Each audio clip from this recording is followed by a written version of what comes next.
the Irish province and Ireland has sent 106 men to China since 1926. Wow. Of the 106, just 9 Jesuits are alive, living in Hong Kong. The Center for Culture and Chinese Studies, that's run by the Jesuits in Beijing, invited a number of provincials from around the world to spend what they call a China Week, to study China within China, with the purpose of opening up the culture, the history, the church of China to the outside world and to the Society of Jesus outside. And with the purpose also of really attracting support of younger Jesuits and younger lay partners to what I would call the China work, the China project. Because China with Africa are the 2 main priorities of the Society of Jesus in terms of our work. That if there is a choice of sending a person any place in the world, there are 2 places you send them to. One is China and the second is Africa. These are the 2 main priorities universally of the Society of Jesus. So this Beijing Cultural Center was opened just in 1992 by an American Jesuit from Fordham University, who really believed in the spirit of Matteo Ricci. Matteo Ricci was the first Jesuit missionary to China in the 16th century.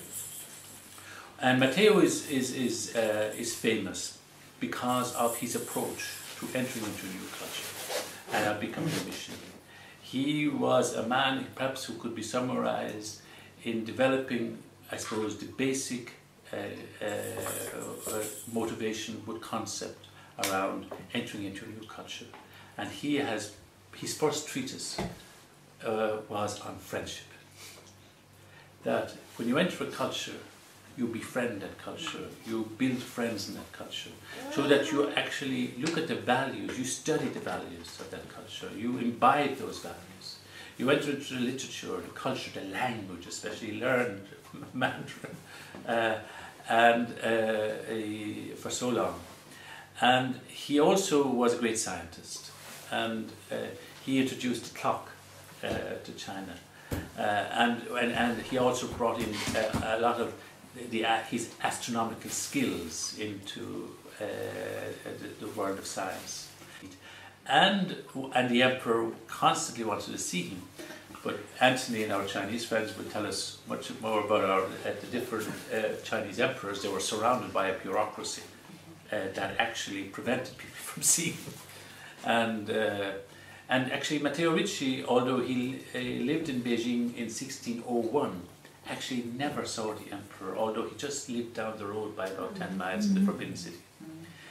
And I suppose that whole concept of moving into a new culture, it was not at all to proselytize, evangelize, dominate, unlike the history of China beforehand, that a culture that people from outside went in to kind of exploit it, change it. Ricci had this whole idea that we must discover the richness and the values within the culture and learn about them, so that we can enter dialogue. We can enter real dialogue with the intellectuals in that particular culture, and with to learn from them. So Ricci was extremely controversial as a missionary. His way was actually banned. The Chinese rites was banned as a way of approaching mission literature, and now it has been restored again. And he is seen as the person who really developed for the first time a real dialogue between East and West. Is now seen as the great ambassador of what I would call the Western humanity, the Western culture, into the Eastern culture.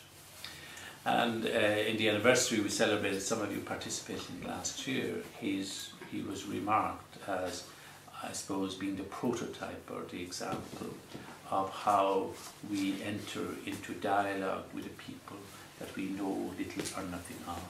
Not with prejudice, not with a kind of a colonial mentality of domination, not with the motivation to change it, but first of all to understand it, to befriend it. So that a lovely concept of friendship. And I suppose the first, given my talking about one's impressions or one's prejudices about China, is to see the number of people in this Buddhist temple praying and reverencing the statue of Buddha, lighting incense. And I was making a distinction how the women pray and how the men pray.